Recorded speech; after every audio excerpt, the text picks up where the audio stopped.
Au nom du Père et du Fils et du Saint-Esprit, ainsi soit-il.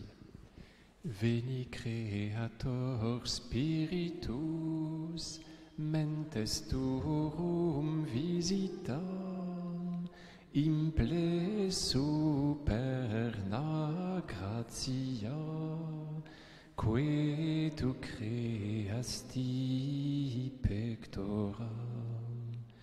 Qui diceris Paraclitus, altissimi donum Dei, fons vivus ignis caritas, et spiritualis unctium. Je vous salue Marie, pleine de grâce, le Seigneur est avec vous.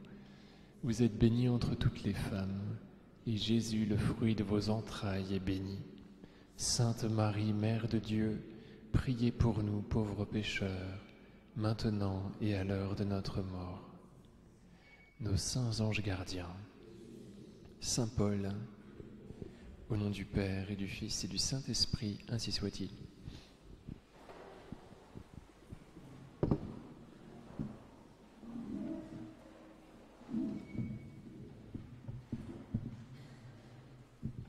Merci d'être là. Alors, un petit mot à ceux qui sont sur YouTube, parce qu'il y en a, il paraît qu'il y en a quelques-uns qui y sont.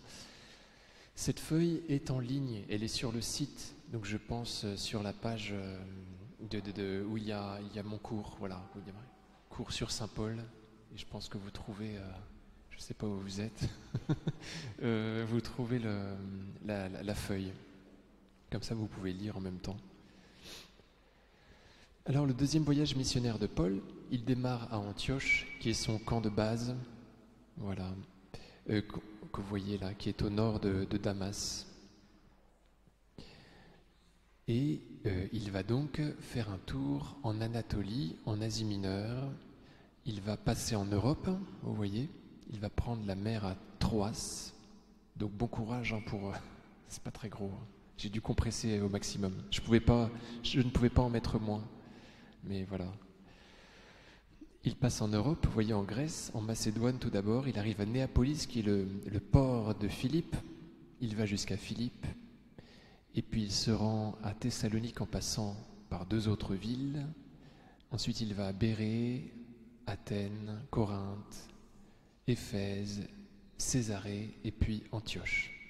Il revient à Antioche. Voilà. Alors, on va lire Benoît XVI qui s'exprime dans une audience, celle du 27 août 2008, sur ce voyage de Saint Paul,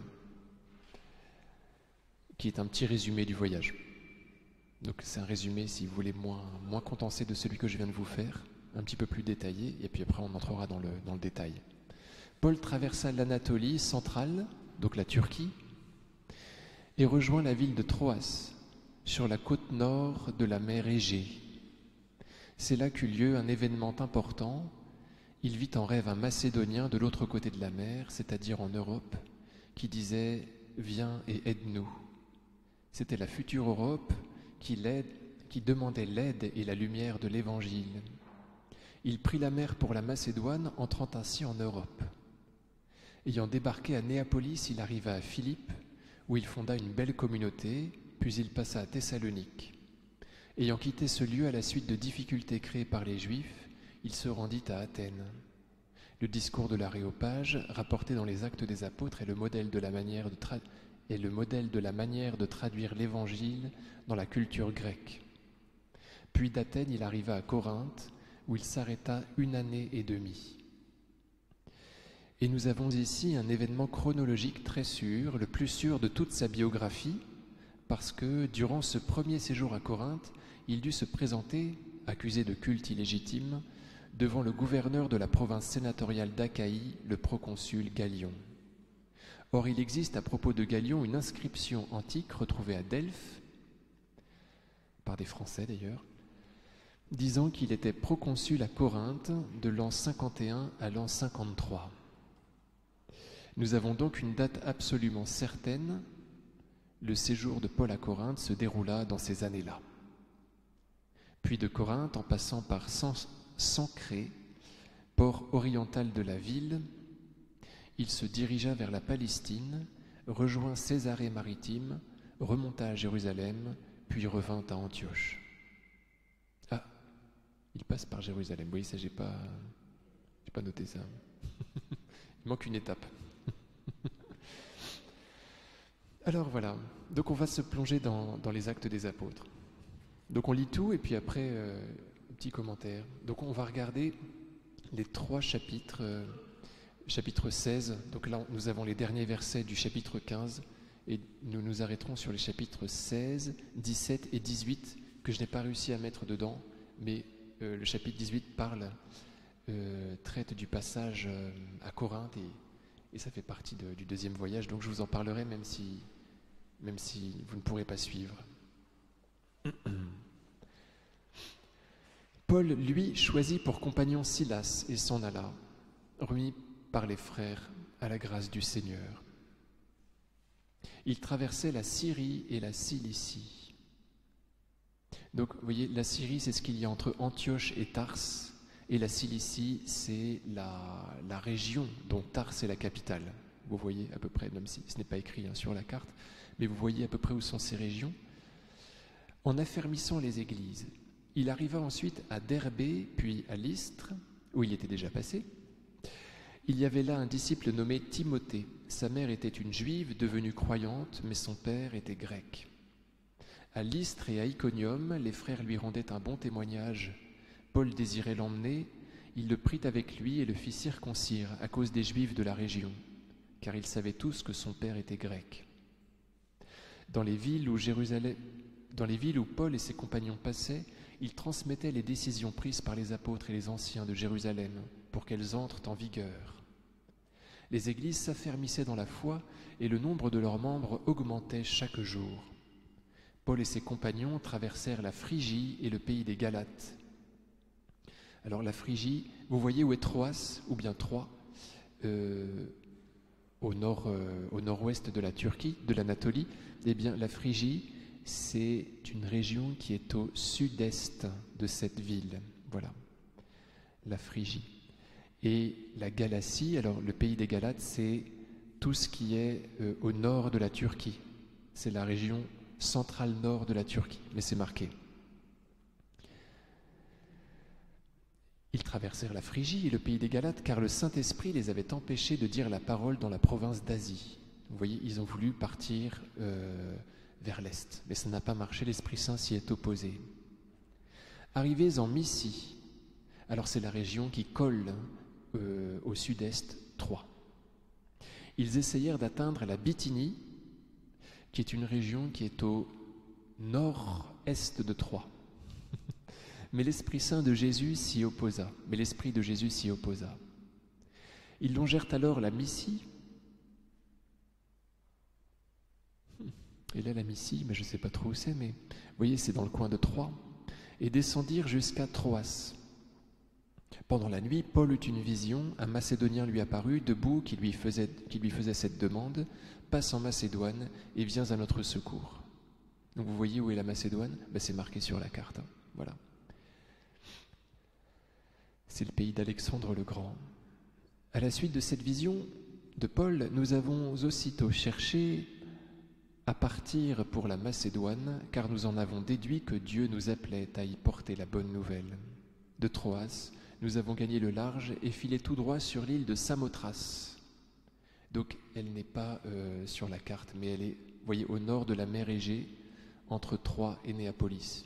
Elle est connue pour la belle statue qu'on y a trouvée, qui date du début du IIe siècle avant Jésus-Christ. Donc c'est la victoire de Samothrace, c'est la Niké de Samothrace, qui n'a plus de bras, je ne sais pas si vous l'avez à l'esprit, et qui est juchée sur une sorte de piédestal qui est en forme de proue de navire, d'avant de navire.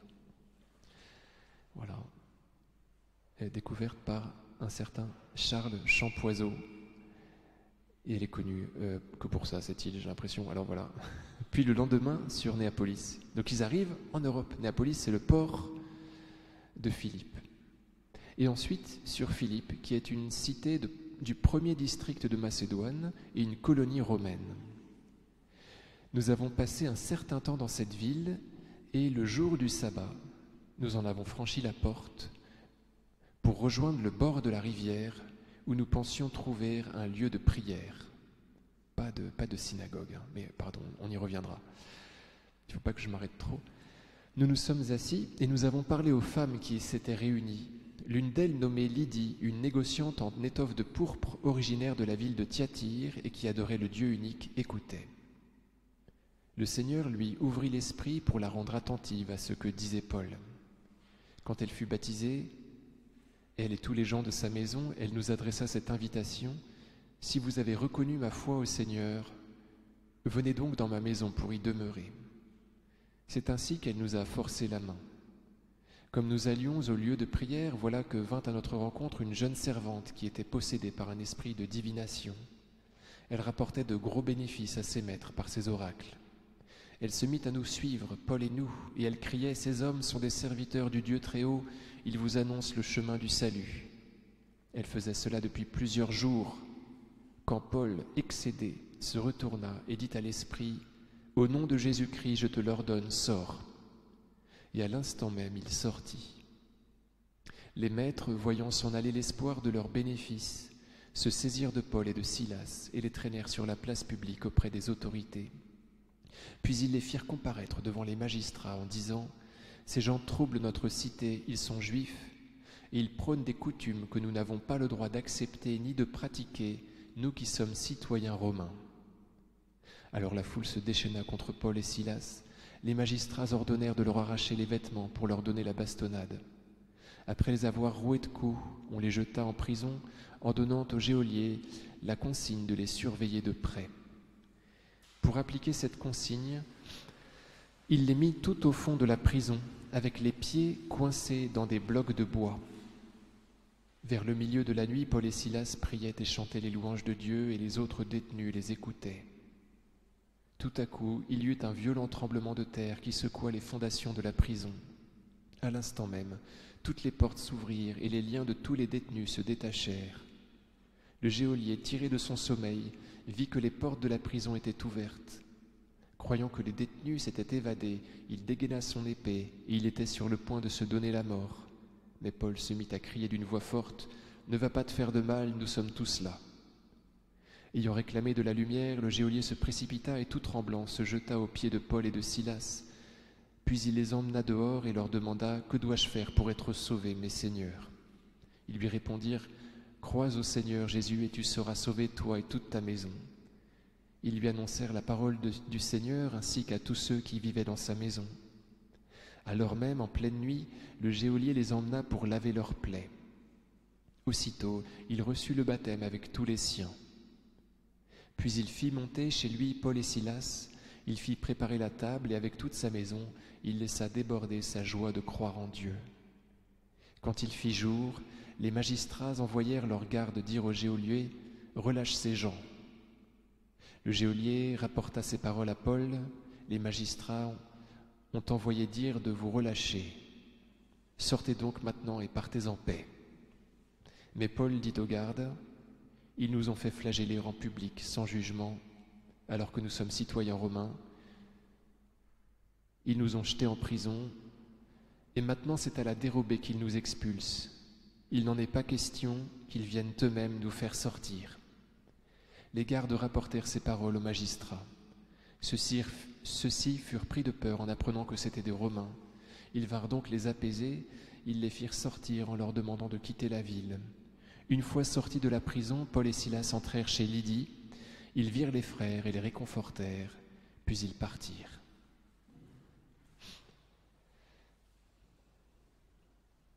Alors, ils arrivent ainsi à Philippe. Mais quelques petits mots d'abord sur ce qui précède. Paul, en arrivant en Anatolie, fait la rencontre de Timothée.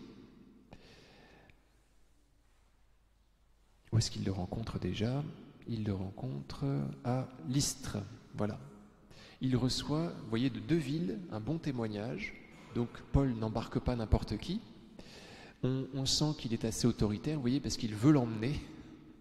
On ne sait pas trop ce qu'il pense, lui, Timothée. Vous voyez. Paul désirait l'emmener, il le prit avec lui. Au verset 3, juste après qu'on a entendu parler du désir de Paul d'embarquer Timothée, le voilà qu'il est dit qu'il le prend avec lui.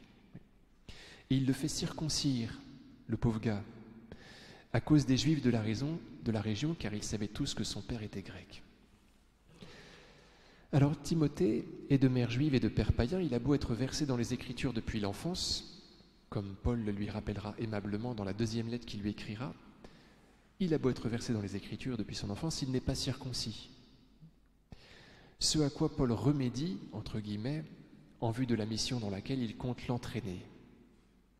Il s'agit de ne choquer aucune conscience. Décision d'autant plus surprenante par sa délicatesse sauf à l'égard de Timothée, vous voyez. Décision d'autant plus surprenante par sa délicatesse que le Concile de Jérusalem vient de stipuler seulement l'abstention des viandes offertes en sacrifice aux idoles, du sang, des viandes non saignées et des unions illégitimes, et d'exempter le païen Tite, trophée d'évangélisation de Paul, de circoncision. Vous voyez, le Concile de Jérusalem qui vient d'avoir lieu ne prescrit que ces choses-là, vous voyez, par rapport à la nourriture, et ne prescrit pas la circoncision pour les nouveaux convertis. Vous voyez. Les païens qui se convertissent au Christ, et bien même si le Christ est juif à la base, ils ne sont pas forcés il n'est pas obligatoire qu'ils soient circoncis. Voilà ce que déclare le Concile de Jérusalem dans sa grande miséricorde. Voilà ce que déclare l'évêque de Jérusalem, Jacques le mineur, et par conséquent, vous voyez, il est très étonnant que Paul fasse circoncire Timothée. Mais c'est par égard pour les Juifs qu'il va bientôt côtoyer lors de ses missions. Voilà. Et c'est d'autant plus surprenant cette circoncision est d'autant plus surprenante que Tite, un païen qu'il avait ramené à Jérusalem pour le Concile de Jérusalem, un petit peu comme trophée d'évangélisation, n'a pas été obligé de subir la circoncision. C'était un gars qui était plein d'Esprit Saint, et saint Paul montre au chef de l'Église, vous voyez, qu'il est parfaitement saint, alors même qu'il n'est pas circoncis. Et donc cet homme-là n'aura pas besoin d'être circoncis. Vous voyez. Donc le Concile statue sur cette possibilité de ne pas être circoncis, et saint Paul, très curieusement, n'en profite pas. Et c'est là qu'on voit sa grande délicatesse à l'égard des Juifs qu'il compte rencontrer. Il s'agit qu'ils ne soient pas trop choqués par la non-circoncision de Timothée, qui se soumet de bonne grâce, on verra que c'est un très bon gars, à cette décision de Paul. Paul nommera Timothée au moins 17 fois dans ses lettres et en fait grand éloge dans sa lettre aux Philippiens. Je n'ai en effet personne d'autre qui partage véritablement avec moi le souci de ce qui vous concerne. Donc on imagine que Timothée s'est laissé circoncire de bonne grâce. Vous voyez, il est d'accord avec Paul sur ses projets d'évangélisation. D'après Paul, il a la même âme que lui. J'ai trouvé personne d'autre qui ait la même âme que moi, littéralement. Isopsuron. Vous voyez, j'ai trouvé personne d'autre qui me ressemble autant au niveau de l'âme. Autrement dit, on a les mêmes projets d'évangélisation. Donc Timothée est embarqué, vous voyez, c'est un très bon élément. Donc il y a Silas, Jean-Marc, souvenez-vous, qui avait apostasié un temps, a été abandonné par Paul. Il a continué, ce petit gars, Jean-Marc, son évangélisation à Chypre. Voilà. Paul, lui, est parti avec Silas et il s'adjoint maintenant Timothée, ce qui signifie celui qui craint Dieu. Alors, versets 6 et 7, les missionnaires se laissent faire par l'Esprit qui s'oppose à deux de leurs projets. Vous voyez, c'est très surprenant. On va lire les versets 6 et 7.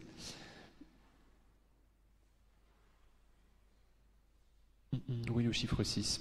Bon, je ne trouve plus. Les églises s'affermissaient dans la foi et le nombre de leurs membres augmentait chaque jour. Verset 6.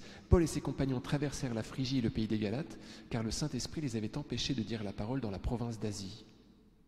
Arrivés en Mysie, donc tout près de Troas, ils essayèrent d'atteindre la Bithynie, mais l'Esprit de Jésus s'y opposa. Ils longèrent alors la Mysie et descendirent jusqu'à Troas. Voyez, donc deux contradictions de l'Esprit Saint, c'est très surprenant. Voilà ce que Paul écrira aux Galates. Puisque l'Esprit nous fait vivre, marchons sous la conduite de l'Esprit. Une question se pose, comment est-ce que l'Esprit s'est-il manifesté? Comment a-t-il manifesté son désaccord? Certainement à travers les événements, tempête, fatigue, chemin impraticable. Paul et Silas se conformant aux exigences du réel. C'est une expression du départ routier scout. Es-tu prêt à conformer ta vie aux exigences du réel? Voilà. Alors, en hébreu, voilà ce que va dire le carme Wilfried Stinnison dans un très beau petit livre dont je vous recommande la lecture qui s'appelle L'abandon. Je vous cite quelques phrases de ce carme. En hébreu, paroles et événements sont désignés par le même terme, dabar. Dieu parle par les événements. L'histoire est toujours une histoire sainte. L'histoire est toujours une histoire sainte. Si tout devait être décrit en détail, le monde entier ne suffirait pas à contenir les livres qu'on en écrirait. Tout cela pour vous dire que Paul et Silas et Timothée, quand ils sont voyés bloqués, ils estiment, ils considèrent que c'est Dieu qui leur parle. Voilà, on n'y arrive pas, donc Dieu nous manifeste sa volonté à travers ce blocage, vous voyez, qui est parfaitement matériel. Si tout devait être décrit en détail, des actions de Dieu, vous voyez, Dieu qui agit à travers les événements, rien ne lui échappe, le monde entier ne suffirait pas à contenir les livres qu'on en écrirait. C'est la finale de l'Évangile selon saint Jean. Autrement dit, l'Évangile continue de s'écrire à travers les événements de notre vie. L'histoire est toujours une histoire sainte. Qu'un obstacle apparent de prime abord puisse s'avérer être en fait un moyen, la vie de Jésus nous en offre un exemple magnifique. Les pharisiens rejettent Jésus et veulent l'empêcher de se présenter comme Messie, mais c'est justement en le tuant qu'ils l'acheminent vers son but. Voyez. Donc tout est grâce, on pourrait dire cela comme cela, pour reprendre les mots de sainte Thérèse de l'Enfant Jésus. Alors reprenons la lecture d'Actes. Ils arrivent ainsi, vous voyez, contraints par l'Esprit Saint, à Troas. Et là, Paul a une vision pendant la nuit, donc certainement en songe, certainement pendant qu'il dort, même si cela n'est pas précisé, vous voyez. Un Macédonien lui apparaît, debout, qui lui fait cette demande, passe en Macédoine et viens à notre secours. À la suite de cette vision de Paul, nous avons aussitôt cherché à partir pour la Macédoine. Ils en concluent que ces paroles divines qu'ils ont reçues et qu'il faut qu'ils s'y conforment à cette parole. Car nous en avons déduit, c'est ça que je voulais vous dire avant de produire ce petit commentaire, car nous en avons déduit que Dieu nous appelait à y porter la bonne nouvelle. Il a une vision, mais cette vision nécessitait d'être interprétée. Voyez, nous en avons déduit que Dieu nous appelait à porter la bonne nouvelle. Ce n'est pas parce qu'on a une vision qu'il faut immédiatement lui obéir. Voyez, il passe d'abord par le travail d'une déduction, qui est celle qu'il faut qu'ils aillent apporter la bonne nouvelle en cette région de Macédoine. On ne peut pas comme ça se plier n'importe comment à nos impressions, à nos sentiments, à nos songes. Il faut les regarder, les faire passer par le prisme de la raison. C'est ce qu'ils font et voilà qu'ils en déduisent qu'ils doivent partir en Macédoine. Ce songe a l'air d'être vraiment un message de Dieu. De Troas, nous avons gagné le large et filé tout droit sur l'île de Samothrace. On ne sait pas s'il s'y arrête. Puis le lendemain sur Néapolis et ensuite sur Philippe, qui est une cité du premier district de Macédoine et une colonie romaine. Nous avons passé un certain temps dans cette ville et le jour du sabbat, nous en avons franchi la porte pour rejoindre le bord de la rivière où nous pensions trouver un lieu de prière. Nous nous sommes assis et nous avons parlé aux femmes qui s'étaient réunies. L'une d'elles, nommée Lydie, une négociante en étoffe de pourpre, originaire de la ville de Thyatire et qui adorait le Dieu unique, écoutait. Le Seigneur lui ouvrit l'esprit pour la rendre attentive à ce que disait Paul. Alors, regardons ma prose à propos de Lydie, versets 13 et suivants. Il n'y a pas de synagogue. Il se dirige donc vers la rivière, lieu, si vous voulez, pacifique, où il y a des chances qu'il rencontre quelques croyants, quelques juifs, puisque Paul continue de passer par les juifs. N'oublions pas qu'il n'a pas la permission de prêcher en dehors qu'en milieu juif, qui est la seule religion licite. Sinon, il est contraint par la loi de religio ilicta de ne pas prêcher ailleurs qu'en giron juif. Donc il cherche ses confrères, si vous voulez, il pense les trouver près de la rivière qu'on appelle aujourd'hui le Petit Jourdain. Et il trouve effectivement quelques femmes qui prêtent l'oreille à ses propos. Baptême fulgurant de Lydie, vous voyez, elle est baptisée juste après avoir écouté Paul, surprenant quand même, certainement dans cette même rivière, et acceptation forcée de son hospitalité. Vous voyez, elle va les manipuler, cette femme puissante. Elle va dire, si vous avez, verset 15, si vous avez reconnu ma foi au Seigneur, venez donc dans ma maison pour y demeurer.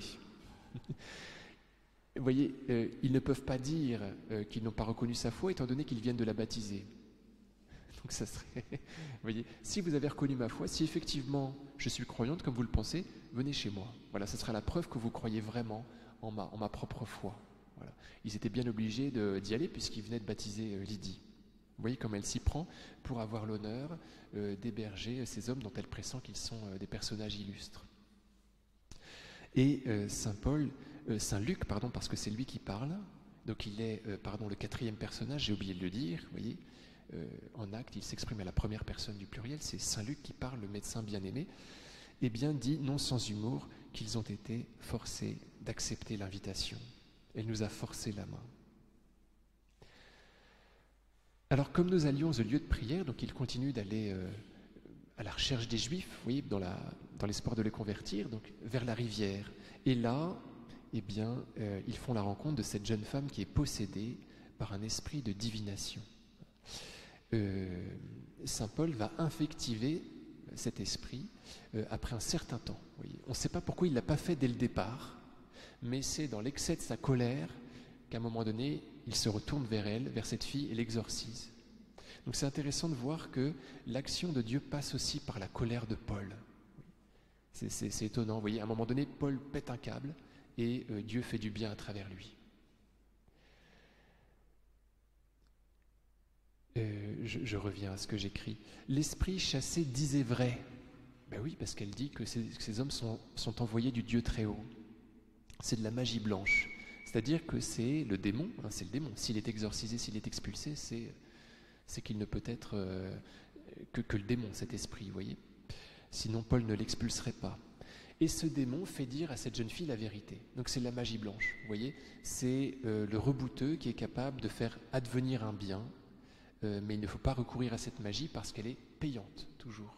C'est-à-dire qu'un bien peut survenir, mais après, le démon fait payer. Le sacrement des malades est complètement gratuit, lui pour le coup. Les gens qui ont un pouvoir de médiumnité sont invités, alors comme cette fille-là, un pouvoir de divination, c'est exactement la même chose, sont invités à y renoncer. Oui, c'est l'antique tentation. Si vous croquez dans ce fruit, vous aurez la connaissance du bien et du mal, vous serez comme des dieux.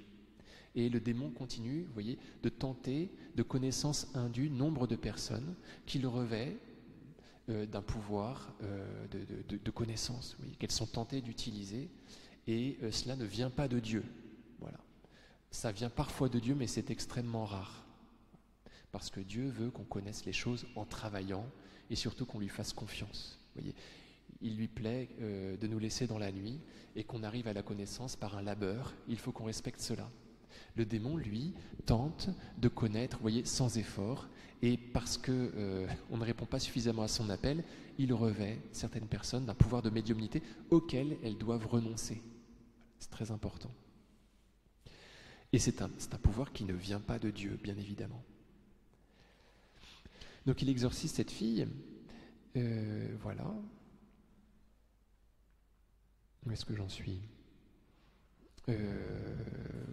Paul et Silas vont souffrir pour une jeune fille, vous voyez, pour une seule jeune fille qu'ils sauvent, non seulement du démon, mais des humains qui la possédaient et qui s'enrichissaient grâce à elle. Parce qu'ils récupéraient un salaire à chaque fois qu'elle faisait une divination, ils étaient là pour récupérer l'argent. Voilà. Donc elle est propriété à la fois du démon et d'infâmes personnages. Paul et Silas vont souffrir à cause d'une seule personne. C'est ce que disait saint François de Sales. Mon âme pour mon diocèse pour une âme. Autrement dit, je suis prêt à tout sacrifier pour une seule âme. Je ne sais plus ce qu'il disait exactement, pardon. Mais quelque chose comme ça. De même qu'ils avaient gagné l'Europe pour répondre à l'appel d'un seul homme. Et voilà ce que saint Paul dira aux Corinthiens. Je me suis fait tout à tous pour en sauver à tout prix quelques-uns. Autrement dit, je me donne une peine maximum, et c'est pas grave si je n'en sauve que quelques-uns, c'est mon objectif. Et on voit qu'il va qu'il va subir le supplice de la bastonnade à cause de cette jeune fille. Ils sont vendus aux Romains par des manipulateurs. Voilà ce que disent les Juifs, donc les propriétaires de cette jeune fille, les esclavagistes.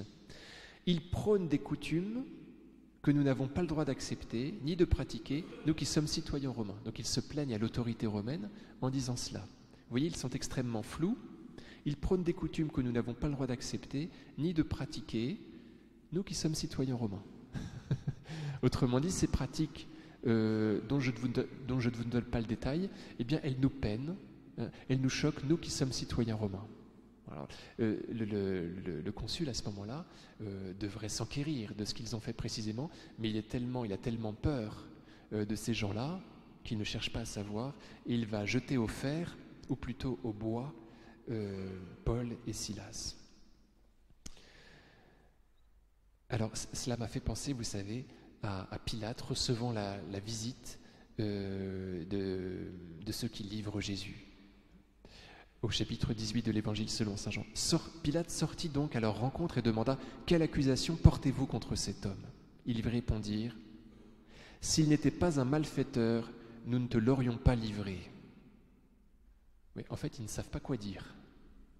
Autrement dit, réfléchis, si on te le livre, c'est qu'il a fait quelque chose. Oui, mais c'est la seule chose qu'il trouve à dire. Donc il violente Pilate en quelque sorte. Voyez, c'est de la manipulation pure. Et Pilate leur dit, prenez-le vous-même et jugez-le suivant votre loi.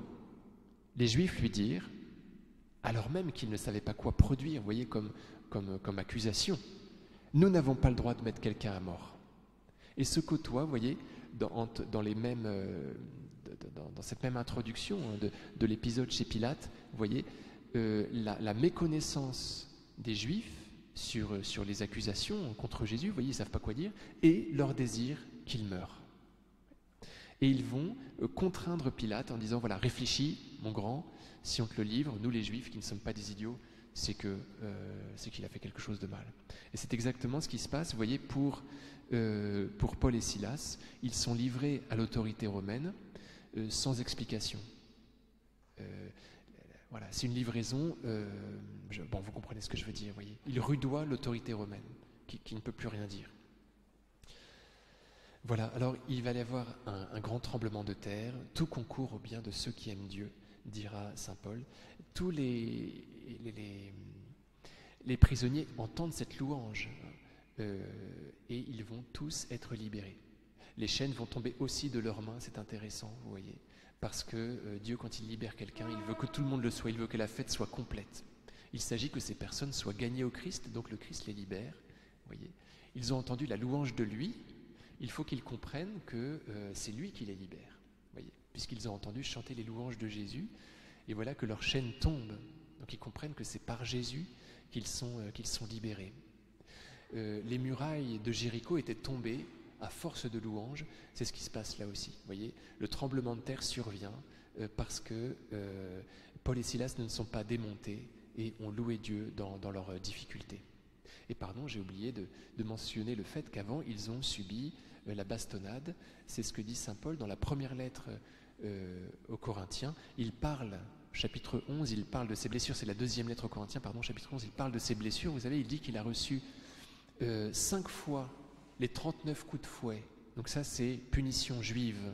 Les Juifs, c'était une punition qui pouvait être mortelle, et donc prescrivait de ne pas frapper plus de 40 fois une personne. Et donc, on frappait 39 fois une personne. C'était la loi des 40 coups moins 1. Et Paul va subir 5 fois cette flagellation. Là, il va parler, dans ce chapitre 11 de la deuxième lettre aux Corinthiens, du fait qu'il a reçu aussi 3 fois la bastonnade.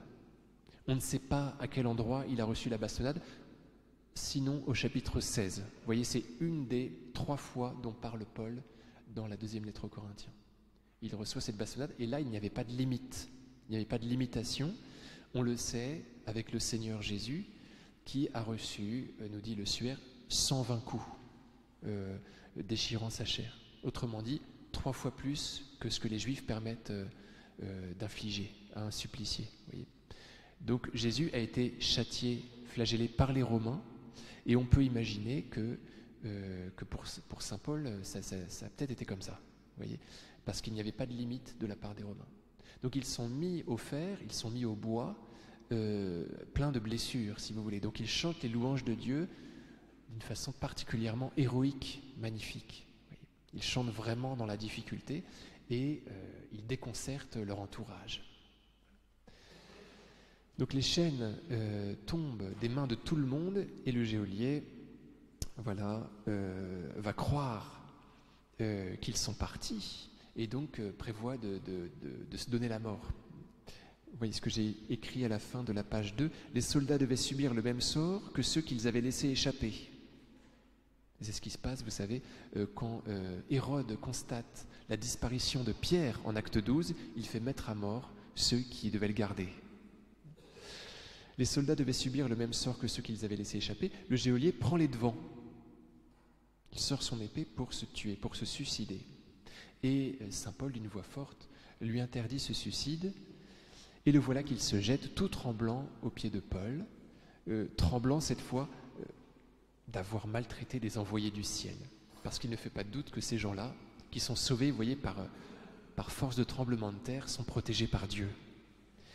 Et saint Paul va lui dire « Crois au Seigneur et tu seras sauvé. » Oh là là, je viens de voir l'heure. Bon, toi et toute ta maison. Et le geôlier de se mettre en tenue de service. Donc il leur lave leurs plaies et il leur offre à manger.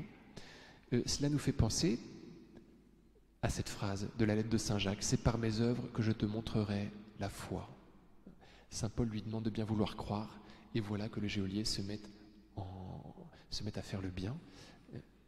Autrement dit, il démontre qu'il croit, puisque Saint Jacques écrit « C'est par mes œuvres que je te montrerai ma foi ». C'est encore en mentionnant sa foi que Luc conclut le descriptif de sa charité. Il laissa déborder sa joie de croire en Dieu. Toi et toute ta maison, c'est-à-dire que si tu crois, toute ta maison va être entraînée dans ta foi. C'est ce que nous lisons au début du Cantique des Cantiques. Entraîne-moi, à la première personne du singulier, à ta suite, courons, à la première personne du pluriel. Toute âme qui s'élève, élève le monde, dit la servante de Dieu, Élisabeth Le Sœur. Au milieu de tout cela, le baptême. Cela nous rappelle la finale de Marc. Celui qui croira et sera baptisé sera sauvé. Celui qui refusera de croire sera condamné. Là, il y a un petit exercice mathématique à faire, vous voyez. Il faut croire et être baptisé pour être sauvé, il faut les deux. Cependant, le non-baptisé peut ne pas se perdre. Vous voyez, parce que saint Marc dit celui qui croira et sera baptisé sera sauvé, et pas un autre. Et il ajoute celui qui refusera de croire sera condamné. Autrement dit, il n'est pas dit que celui qui n'est pas baptisé sera condamné, mais seulement celui qui refuse de croire. Donc il y a quand même, vous voyez, on doit être baptisé, mais il y a quand même un salut possible pour celui qui n'est pas baptisé. Vous comprenez?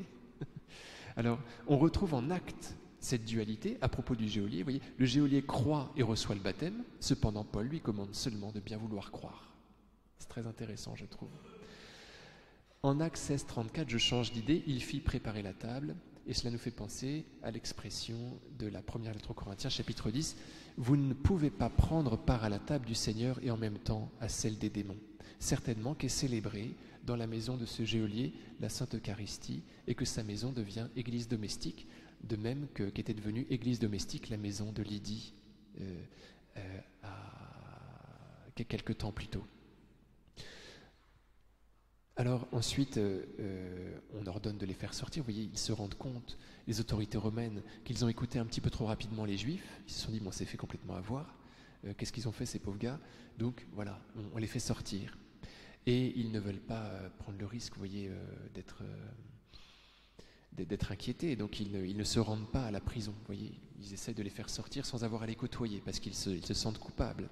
Et saint Paul de dire, non, qu'ils viennent eux-mêmes nous faire sortir.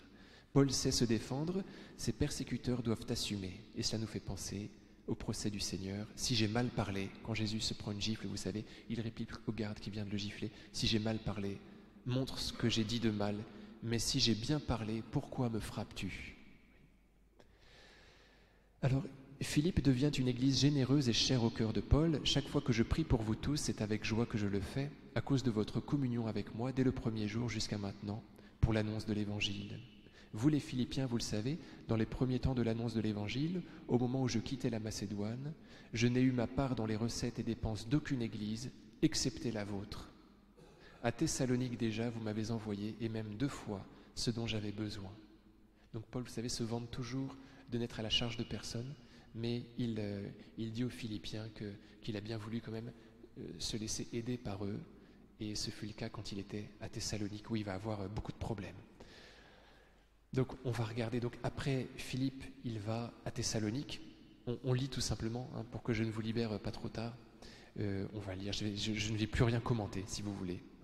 J'espère que ce sera clair. Ayant traversé Amphipolis et Apollonia, ils arrivèrent à Thessalonique, où les Juifs avaient une synagogue. Suivant son habitude, Paul entra chez eux. Pendant 3 sabbats, il discuta avec eux à partir des Écritures, dont il ouvrait le sens pour établir que le Christ devait souffrir et ressusciter d'entre les morts. Il ajoutait « Le Christ, c'est ce Jésus que moi, je vous annonce. » Quelques-uns d'entre eux se laissèrent convaincre et s'attachèrent à Paul et Silas. Avec une grande multitude de Grecs qui adoraient Dieu et avec un bon nombre de femmes de notables. Mais les Juifs, pris de jalousie, ramassèrent sur la place publique quelques vauriens. Ayant provoqué des attroupements, ils semaient le trouble dans la ville. Ils marchèrent jusqu'à la maison de Jason, à la recherche de Paul et de Silas, pour les faire comparaître devant le peuple. Ne les trouvant pas, ils traînèrent Jason et quelques frères devant les magistrats en criant « Ceux qui ont semé le désordre dans le monde entier, voilà qu'ils sont ici, et Jason les accueille. Ils contreviennent tous aux édits de l'empereur en disant qu'il y a un autre roi, Jésus. » Ces Juifs jetèrent ainsi le trouble parmi la foule, et les magistrats, qui entendaient cela, on fit payer une caution à Jason et aux autres avant de les relâcher. Aussitôt, les frères firent partir de nuit vers Bérée Paul et Silas, qui, dès leur arrivée, se rendirent à la synagogue des Juifs. Ceux-ci avaient des sentiments plus nobles que ceux de Thessalonique, et ils accueillirent la parole de tout leur cœur, interrogeant chaque jour les Écritures pour voir si ce qu'on disait était exact. Beaucoup d'entre eux devinrent donc croyants, ainsi que des femmes grecques de qualité et un bon nombre d'hommes. Mais quand les Juifs de Thessalonique apprirent qu'à Bérée aussi la parole de Dieu était annoncée par Paul, ils vinrent là encore bouleverser les foules et jeter le trouble. Alors aussitôt, les frères firent partir Paul tout seul, pour qu'il poursuive sa route jusqu'à la mer, tandis que Silas et Timothée restaient là. Ceux qui escortaient Paul le conduisirent jusqu'à Athènes, puis ils s'en retournèrent, porteurs d'un message, avec l'ordre pour Silas et Timothée de rejoindre Paul le plus tôt possible. Alors, on va juste tourner, on va voir Athènes après, on va voir ce que j'écris sur Thessalonique. Voilà. Alors, acte 17.1, ils passent par Amphipolis, Apollonia, ils arrivent à Thessalonique. Ces 3 villes sont sur la Via Ignatia qui reliait Byzance à Rome. On passe à la 3e personne du pluriel. Luc est sans doute resté à Philippe. Acte 17,3, Paul montre d'abord que le Christ attendu devait souffrir et ressusciter, puis il met en évidence que ce Christ est Jésus. Bon, je reviens très rapidement au verset 3, sinon on ne comprend rien. Il ouvrait le sens des Écritures pour établir que le Christ devait souffrir et ressusciter d'entre les morts. Il ajoutait, le Christ, c'est ce Jésus que moi je vous annonce. Revenons à ma prose. Paul montre d'abord que le Christ attendu devait souffrir et ressusciter, puis il met en évidence que ce Christ est Jésus. Autrement dit, il n'est pas influencé, les Écritures elles-mêmes parlaient. Par exemple, les grands conspirent entre eux contre le Seigneur et son Christ. Psaume 2. Et à propos de la résurrection du Christ, CF la démonstration de Pierre en acte 2, voilà, qui part du psaume 109 il montre que le psaume 109 parle de la résurrection du Christ, du Messie. Voyez. Donc c'est bien quelque chose qui était annoncé par l'Écriture, et ensuite Paul montre que le Seigneur Jésus assume ces Écritures-là. Voyez. Que les Écritures le disaient déjà clairement. Elles ne sont pas tirées par les cheveux, elles le disaient, et le Christ ensuite vient vérifier tout cela.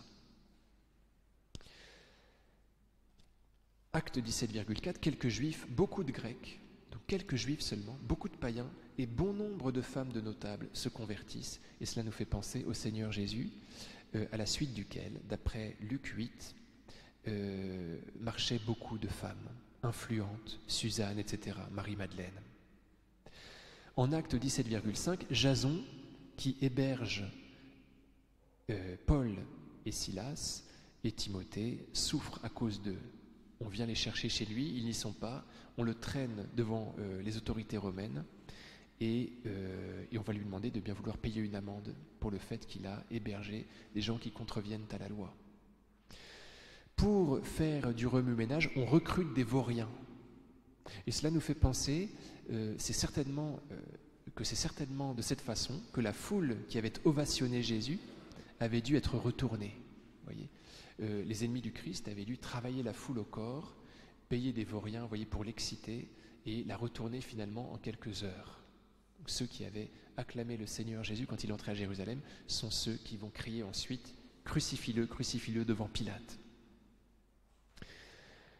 Alors voilà ce qu'ils vont dire aux autorités romaines. Ils contreviennent aux édits de l'empereur en disant qu'il y a un autre roi, Jésus.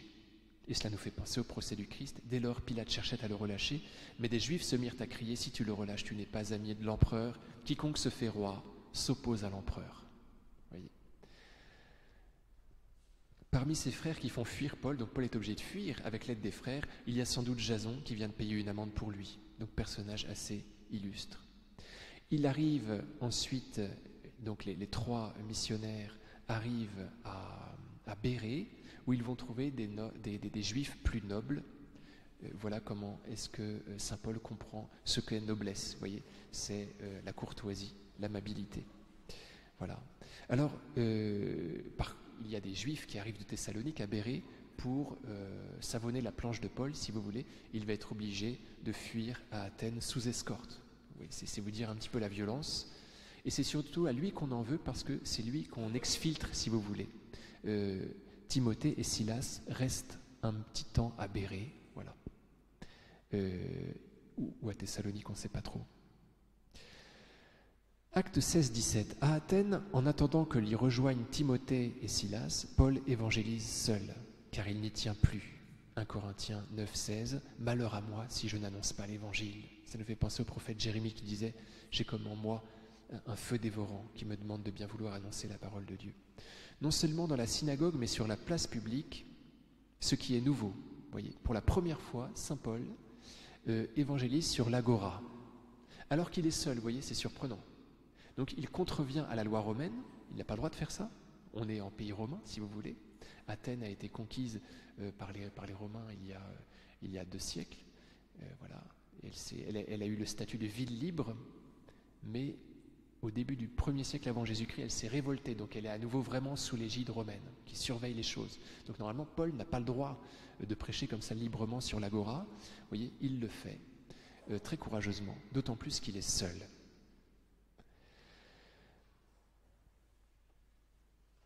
Alors on le traite de radoteur, littéralement de ramasseur de graines.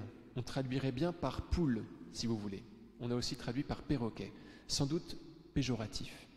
On comprend que Paul gesticule, se fait entendre, un petit peu comme une poule qui jacasse, voyez. Quand il parle d'anastasis, de résurrection, on pense qu'il parle d'une déesse.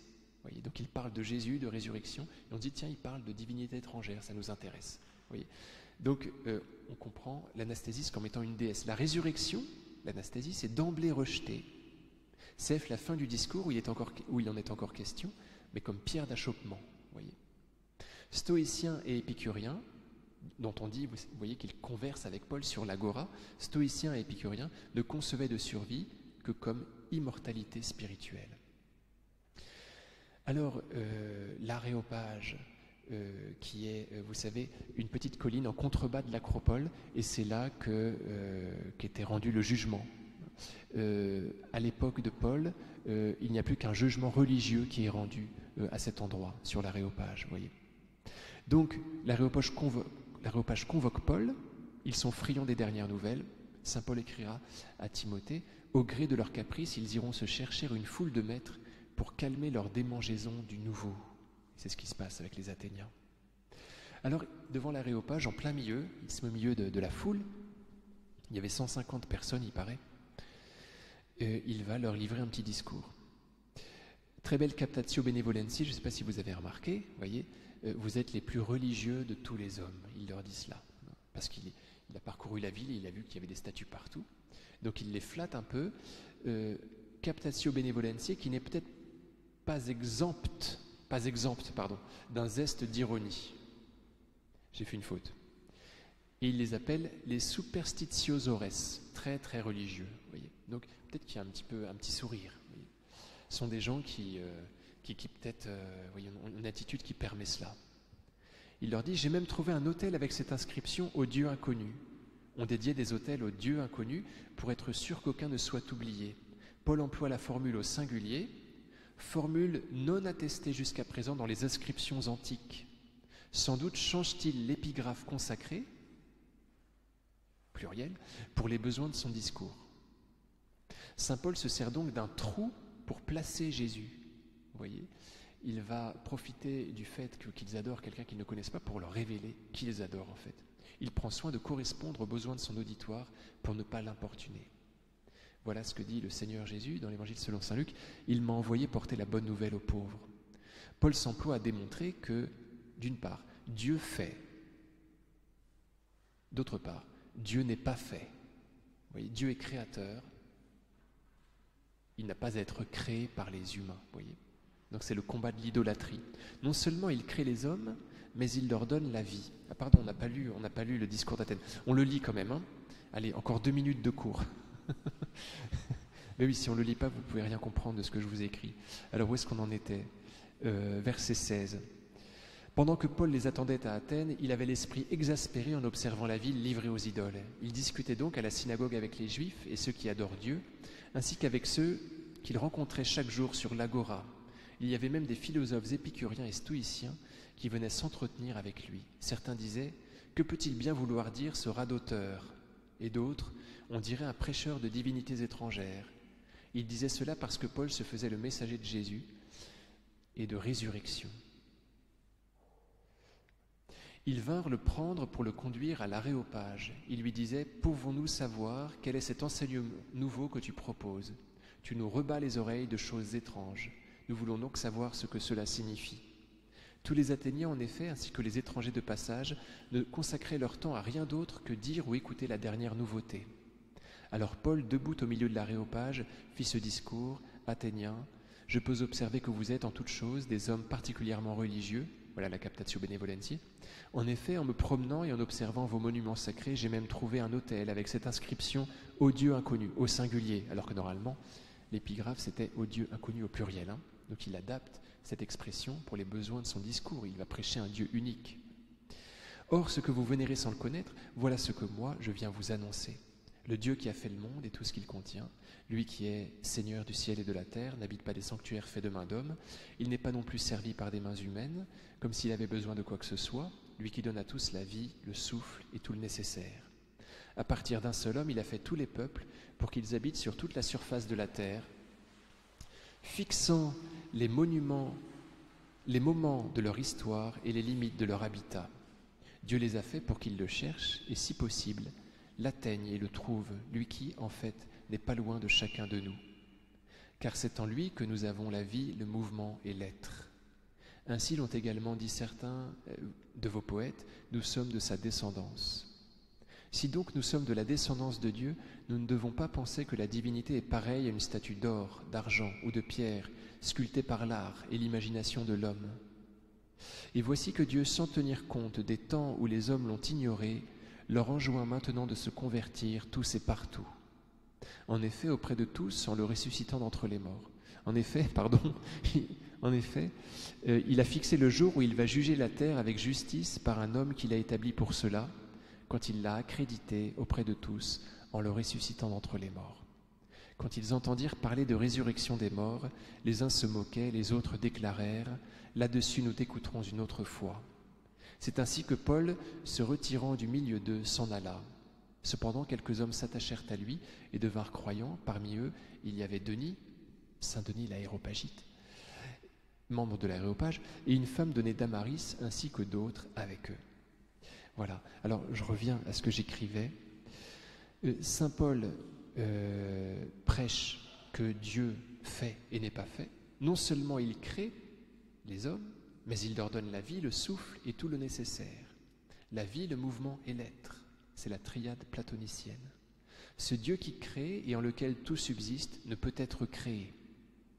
Si donc nous sommes de la descendance de David, disait le prophète Aratus, donc c'est un tissu de citations des philosophes de l'époque, vous voyez, donc il y va d'une façon extrêmement fine. Hein. Nous ne devons pas penser que la divinité est pareille à une statue d'or, d'argent ou de pierre sculptée par l'art et l'imagination de l'homme. Saint Paul prêche ensuite de se convertir à ce Dieu qui, passant sur l'ignorance pourtant coupable des hommes, s'apprête à les juger par un homme qu'il a accrédité en le ressuscitant. On les conduit gentiment. C'est ainsi que Paul, se retirant du milieu d'eux, s'en alla. Est-ce suite à ce succès plus que modeste que Paul recourra à Corinthe à une prédication moins adaptée et plus folle? Eh bien, je pense que oui. Vous voyez, il avait pris vraiment beaucoup de pincettes, il avait cité les philosophes, il avait fait une démonstration, il avait fait au départ une captatio benevolentiae à Corinthe. Il va laisser tomber tout cela. Il va prêcher un Messie crucifié directement. Vous voyez. Voilà ce qu'il va dire aux Corinthiens. « Frères, quand je suis venu chez vous, je ne suis pas venu vous annoncer le mystère de Dieu avec le prestige du langage humain ou de la sagesse.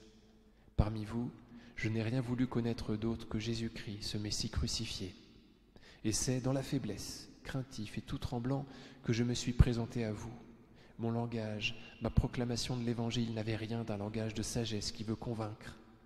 Mais c'est l'Esprit et sa puissance qui se manifestaient, pour que votre foi repose non pas sur la sagesse des hommes, mais sur la puissance de Dieu. » Vous voyez, donc je pense qu'il y a un tournant sur la façon de faire de Paul. Il voit que ça ne marche pas en fait quand il est trop fin, et donc il va y aller, il va être plus brut de décoffrage. Il va dire à saint Timothée, vous savez, prêche à temps et à contre-temps, même quand tu ne le sens pas. Oui, puisque Jésus passe après pour arrondir les angles, pour faire produire un fruit à notre travail d'évangélisation. Il va comprendre cela, vous voyez que Jésus est là juste derrière et que c'est lui qui fait